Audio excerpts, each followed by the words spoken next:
Buongiorno da Sicilia 24, questi i titoli del nostro telegiornale.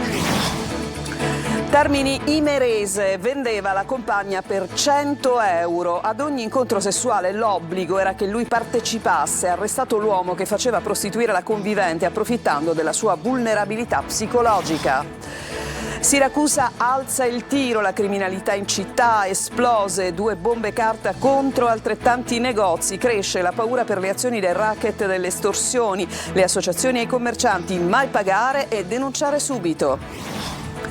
Il caporale siracusano Tony Drago, trovato senza vita nel 2014 in una caserma di Roma. Il caso archiviato dalla Procura della Capitale come suicidio, ma per la madre fu ucciso. La Corte Europea dei Diritti dell'Uomo dice indagini inefficaci. I bronzi siciliani, prove schiaccianti secondo uno studio realizzato da 6 università sull'ipotesi che siano stati ritrovati nei fondali di Augusta, la ricerca presentata a Siracusa ieri. Santa Lucia e l'abbraccio con i suoi devoti. In mattinata il pontificale presieduto a Siracusa dal cardinale Reina. Dalle 15:30 alla lunga processione dal Duomo alla Borgata, una giornata tra religione, folklore e piatti tipici.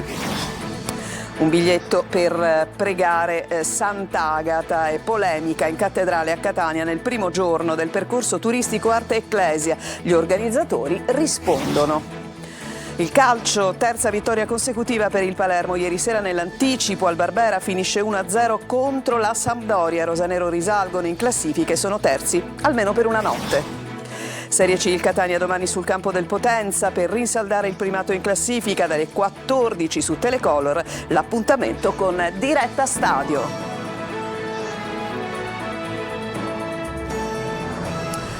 Bentrovati, apriamo il nostro telegiornale con una notizia appena arrivata. La Procura di Palermo ha impugnato davanti al Tribunale del riesame la decisione del GIP sulle misure cautelari chieste nell'indagine su presunti illeciti nella gestione di concorsi pubblici, nomine e appalti nella sanità siciliana, che coinvolge anche l'ex presidente della regione, Salvatore Cuffaro. Il GIP aveva accolto solo in parte, infatti, le istanze dei PM, imponendo i domiciliari a Cuffaro, a Roberto Colletti, ex manager dell'azienda Villa Sofia, al direttore del Trauma Center dello stesso nosocomio, Antonio Iacono, e disponendo l'obbligo di presentazione alla polizia giudiziaria per l'ex braccio destro di Cuffaro, Vito Raso, e per Mauro Marchese, Marco Dammone, l'obbligo di presentazione alla polizia, e ancora la misura cautelare interdittiva di esercitare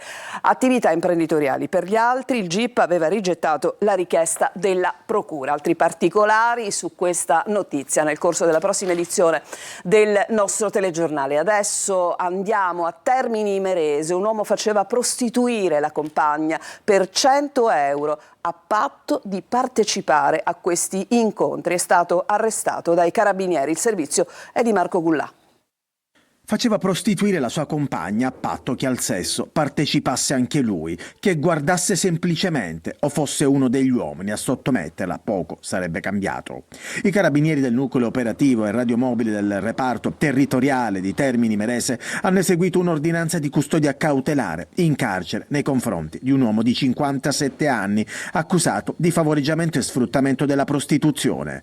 Nel tariffario delle prestazioni dettagliato e divulgato attraverso annunci online specificava i costi per procacciare i clienti, fino a 100 euro per un incontro, anche a domicilio. Le indagini condotte dai militari sotto la direzione della Procura hanno avuto inizio da una denuncia presentata da un vicino che aveva notato nell'abitazione dell'indagato un continuo viavai di uomini nell'arco di poche ore. Così da agosto a settembre scorsi gli investigatori hanno messo gli occhi sui comportamenti dell'uomo e sulla casa denunciata sono state le intercettazioni telefoniche a incastrare il 57enne. È da queste che emergerebbe che l'uomo, approfittando anche della vulnerabilità psicologica della sua convivente, avrebbe orchestrato una rete di incontri a sfondo sessuale, gestendo in modo sistematico la prostituzione. E cambiamo argomento perché ci spostiamo a Siracusa, dove la criminalità organizzata alza il tiro. Sono 2 le bombe carta che sono state fatte esplodere nei confronti di 2 attività commerciali, mentre in città cresce la paura del racket delle estorsioni. Francesco Aloi. Negli ultimi giorni la criminalità siracusana sembra stia alzando il tiro. Prima la bomba carta contro una pasticceria, adesso davanti ad un bar. Tutto è accaduto di notte, zona Grottasanta, in 2 giorni consecutivi. Forse qualcuno si era illuso che il pizzo non esistesse più a Siracusa, ma non noi, ecco. E temevamo questo accanimento. Era da un po' che in città non succedevano fatti del genere, ma se la prima bomba carta preoccupava, con la seconda è quasi allarme. Un chiaro messaggio intimidatorio verso chi ha un'attività. Il periodo è notorio, le indagini hanno dimostrato anche nei tempi passati che a Pasqua e a Natale c'è un'intensificazione da parte dei clan nei confronti degli imprenditori per la richiesta di pizzo. Da queste telecamere gli investigatori, polizia per il primo caso, carabinieri per il secondo, stanno cercando di dare un volto agli autori del gesto. I titolari dei locali avrebbero detto di non avere ricevuto richieste di denaro, ma capire che dietro a tutto ciò possa esserci il racket delle estorsioni non è poi così difficile. La denuncia è l'unico modo, e lo diciamo da anni e continuiamo a dirlo, per liberarci da queste imposizioni non dovute. E adesso vi raccontiamo quello che poi è diventato un giallo, quello di Tony Drago, morto il 6 luglio 2014 nella caserma Sabatini di Roma. La Corte europea dei diritti dell'uomo condanna l'Italia, era stato archiviato il caso dalla procura della capitale come suicidio. La madre non ci ha mai creduto, ha sempre pensato a un omicidio e appunto, come vi dicevo, adesso dalla Corte europea arriva questo monito, indagini, si legge, inefficaci. Sentiamo Emanuela Corsi. Io voglio sapere la verità, quella vera, cosa è successo a mio figlio. Parlava così Sara Intranuovo, la madre di Tony Drago, nella trasmissione di Rai 3 Chi l'ha visto. Era il 2017, 3 anni dopo la morte del figlio, il caporale siracusano ritrovato senza vita il 6 luglio 2014 nella caserma romana. Il militare, che all'epoca aveva 25 anni, si sarebbe gettato nella notte da una finestra della caserma. Il caso fu archiviato dalla procura di Roma, che indagava come suicidio. Una tesi che non ha mai convinto i familiari. A distanza di 11 anni la Corte europea dei diritti dell'uomo ha condannato l'Italia per non aver indagato correttamente sulle cause della morte. C'è un passaggio della sentenza che è abbastanza paradigmatico di quello che è il pensiero della Corte europea dei diritti dell'uomo, perché a un certo punto la Corte dice, sembra quasi che la procura non volesse fare indagini, non volesse approfondire le cause della morte. Sono tanti i punti oscuri di questa vicenda. Ci sono tutta una serie di criticità riscontrate dai periti indipendenti nominati dal GIP, che escludono la morte per suicidio. Si parla per esempio dell'enfisema polmonare, delle lacerazioni sulla schiena di Tony Drago, ma soprattutto delle gocce di sangue rinvenute sulla schiena, sulle gambe, sul corpo del povero ragazzo di Siracusa, che tendono ad escludere la morte per suicidio. L'unica ipotesi che sopravvive è la morte per omicidio, così come descritta dagli stessi periti nel corso dell'udienza davanti al GIP, e quindi se è stato un omicidio, ed è stato un omicidio, quel delitto rimane ad oggi impunito. Sara Intranuovo, che da anni si batte per la morte del figlio, torna a sperare di avere giustizia. Uno studio di 6 università conferma l'ipotesi siciliana sui bronzi di Riace. La ricerca presentata ieri a Siracusa. C'era per noi Lorena Dolci. Bronzi di Riace o bronzi di Sicilia? 57 anni dopo il ritrovamento ufficiale dei 2 capolavori a largo delle coste calabresi, arrivano nuovi riscontri all'ipotesi sull'origine siciliana, formulata negli anni '80 da 2 archeologi americani e rilanciata recentemente dallo studioso Anselmo Madeddu. 15 ricercatori di 6 università, Catania e Ferrara in prima fila, hanno comparato le terre di saldatura per unire i vari pezzi delle statue e analizzato le incrostazioni sulla pelle dei bronzi, risultati compatibili con i fondali di Augusta e non con quelli di Riace. Lo studio è stato presentato al Teatro Comunale di Siracusa. La conclusione è questa, che le statue sono state costruite a Sibari, installate a Siracusa, poi naufragate a Brucoli e poi rinvenute a Riace. E la conferma scientifica ai racconti dei vari testimoni che negli anni hanno parlato del ritrovamento a Brucoli non di 2 ma di un intero gruppo scultoreo che sarebbe stato depredato da archeotrafficanti. Andare a recuperare queste testimonianze e risalire ai venditori e soprattutto agli acquirenti, a chi ha acquistato queste statue, consentirebbe alla magistratura, consentirebbe a chi sta indagando in questo momento di risalire e di soprattutto recuperare il patrimonio. Un ricco patrimonio che continua ad essere saccheggiato, come dimostra l'operazione di ieri contro un'organizzazione internazionale di tombaroli. Io in questi giorni ho trovato un C-47, un aereo di trasporto americano proprio nella zona insata da queste ricerche, ma è la prova provata della ricchezza incredibile della Sicilia e del suo patrimonio sommerso. Oggi è Santa Lucia, Siracusa è in festa per la sua santa patrona. Francesco Aloi. Santa Lucia sta per uscire e tra poco ci sarà il bagno di folla in Piazza Duomo. Immensa sarà sicuramente. Io da tanti anni che non lo vedo, sono venuto per questo. Io arrivo da Lentini, faccio dell'associazione dei vuoti spincitori di Sant'Alfio e siamo venuti qui in rappresentanza della nostra associazione. Il conto alla rovescia è quasi finito. Tra poco Santa Lucia sarà di nuovo tra la sua gente. Al mattino al Duomo il pontificale è presieduto dal cardinale Baldassare Reina, vicario del Papa a Roma. Ma si guarda l'orologio in attesa delle 15:30, quando Santa Lucia tornerà in strada in mezzo al suo popolo. La cattedrale di Siracusa, come vedete, è incerottata per lavori e proprio questa mattina le restauratrici hanno omaggiato la statua di Santa Lucia in alto con un mazzo di fiori. Nel piano straordinario per la festa previste anche le navette gratuite che dai parcheggi scambiatori Lorina e von Platen porteranno fino alla zona umbertina. Intanto la voglia di riabbracciare Lucia è davvero tanta. Novità di quest'anno il passaggio dalla Casa del Pianto, dove il quadretto di Maria versò lacrime umane. Ma la festa è anche tradizione, folklore e cucina. Aspettiamo questo giorno per Santa Lucia per mangiare la cuccia. Da Siracusa a Palermo quindi anche il giorno degli arancini o delle arancine e naturalmente della cuccia, per dire tutti insieme viva Santa Lucia.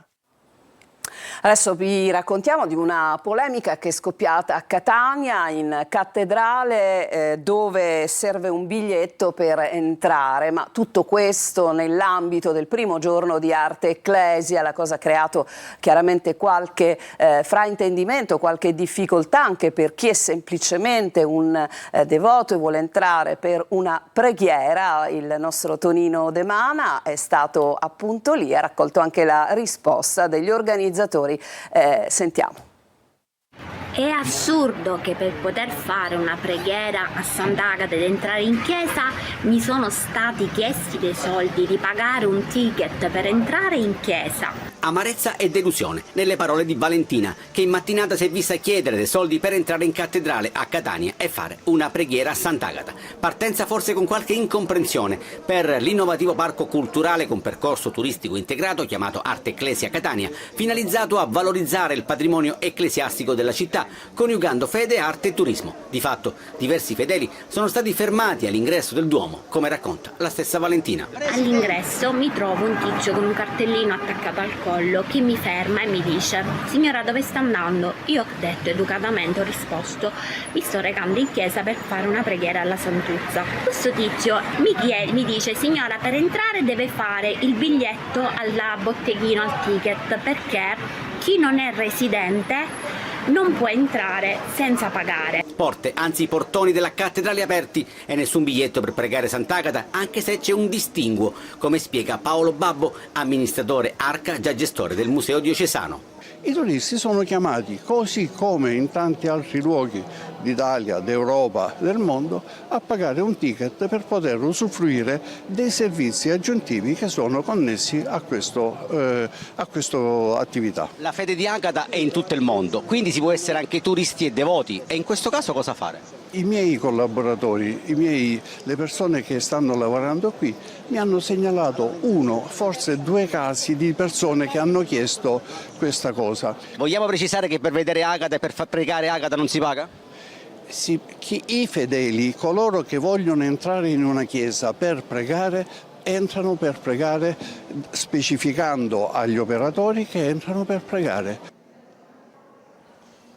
Adesso ci fermiamo, c'è una pausa, rientreremo subito dopo in studio per darvi delle gustose anticipazioni della trasmissione Il Punto. A tra poco.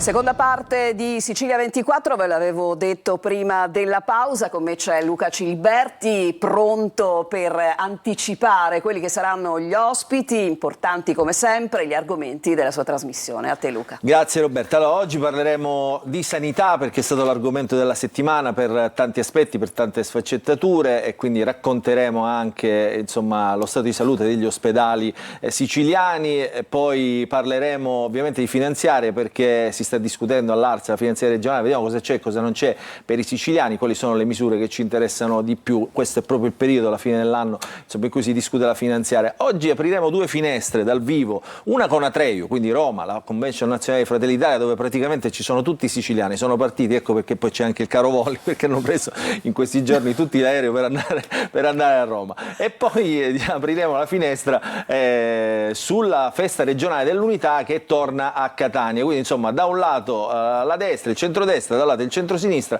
ci faremo raccontare anche ovviamente tutti gli aspetti che riguardano la politica. In studio con noi ci sarà Ismaele Lavardera, che è il leader di Controcorrente, quindi parleremo con lui anche di appalti e mafia.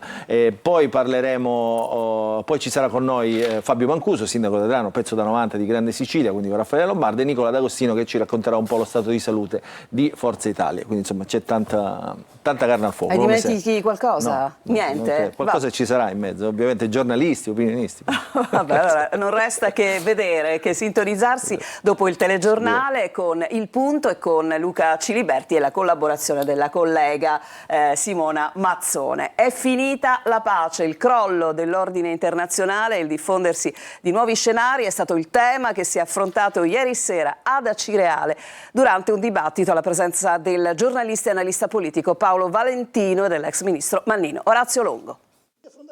È finita la pace o deve ancora cominciare? Non è una provocazione, ma una domanda vera in un contesto internazionale segnato da 56 conflitti sparsi nel mondo, a cominciare da quelli vicino casa nostra.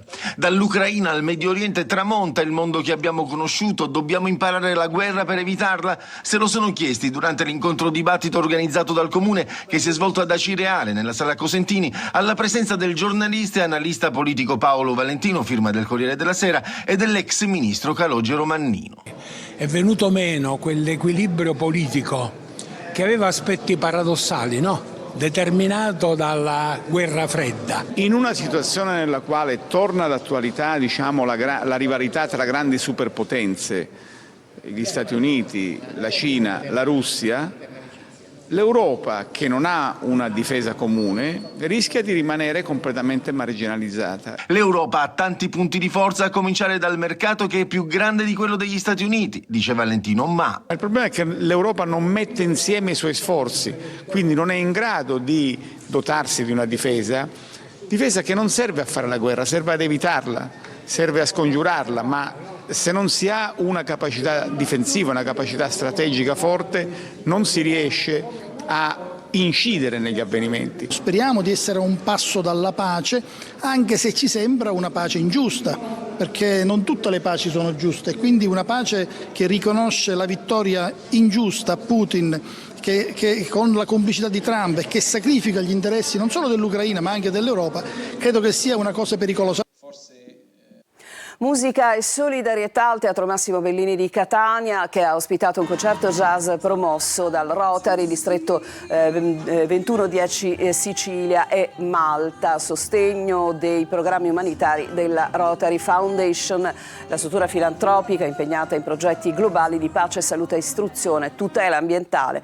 Sul palco la pluripremiata orchestra jazz diretta da Sebastiano Benvenuto Raciti, con ospite d'onore Anne Ducrot, tra le voci più autorevoli del jazz europeo. Un viaggio musicale tra swing, classici delle big band e contaminazioni moderne per trasformare la musica in solidarietà e sostenere progetti umanitari. La magia delle feste nel libro Benvenuti a casa Natale, una storia scritta dal giovane autore Samuel Tasca che incanta adulti e bambini. Veronica Barbarino.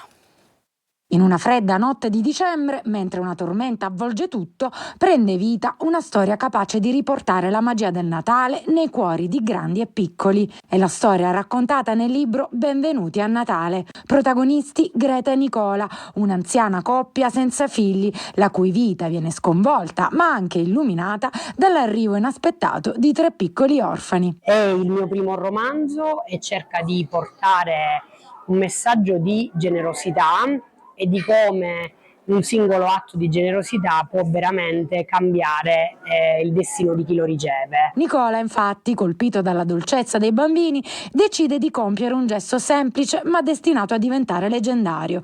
Intaglia nel legno un trenino, il primo giocattolo della nuova loro vita insieme. A tutti noi che viviamo avvolti in un mondo troppo disincantato, l'augurio è quello in questo Natale di essere gentili. Perché la magia non si trova nei regali, ma nell'affetto con cui vengono donati. C'è un'altra pausa, poi il calcio.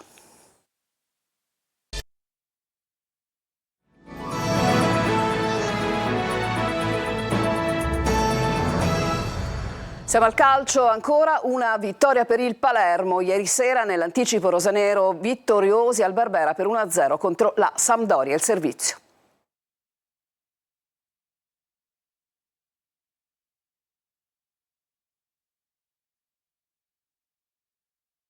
Contro la Sampdoria, rosanero che scalano la classifica, salgono al terzo posto per una notte e si avvicinano anche alla vetta. Di Ledoiron al 29esimo, la rete che fa felice il Palermo. Ormai il francese sta diventando decisivo come non mai. La formazione siciliana forse poteva chiuderla prima per evitare le sofferenze nel finale di gara, ma nella ripresa la Sampdoria ha comunque provato a pareggiarla pur non avendo mai avuto nitide palle gol.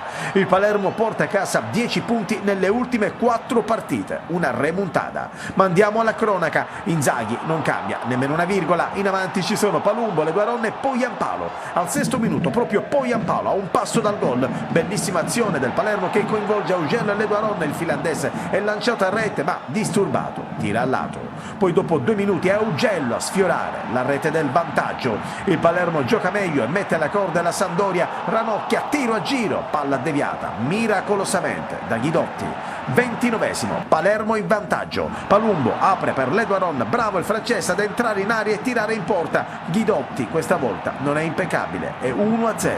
Ripresa dentro Diachité al posto di Pierozzi. Il Palermo ha la grande occasione per raddoppiare, ma Guidotti salva su Ceccaroni. Qui il Palermo si spegne, i blu cerchiati prendono campo e allora è Bani a salire in cattedra. Il nuovo capitano dei rosanero va su tutti i palloni e con la partecipazione di Ceccaroni mette sigilli in difesa. La Samp ci prova ma sbatte sul muro dei siciliani. Finisce 1-0, vittoria sofferta ma meritata per la squadra di Inzaghi.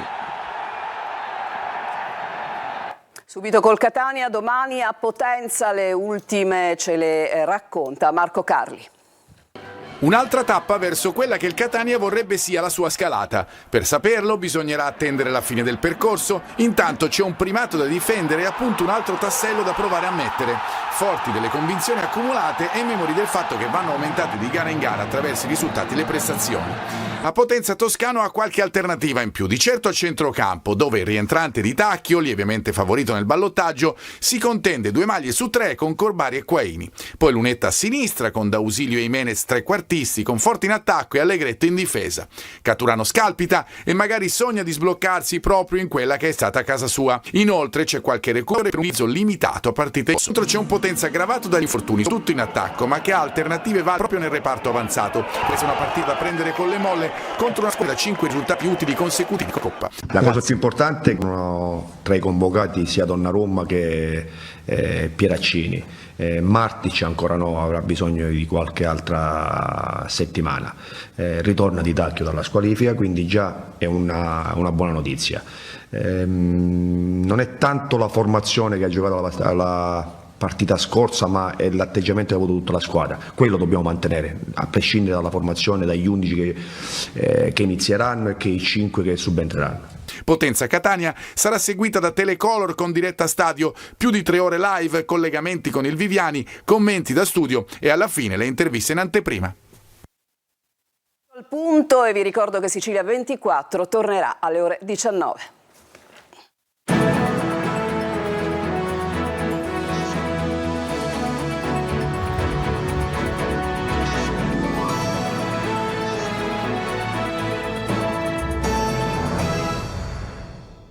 Il Catania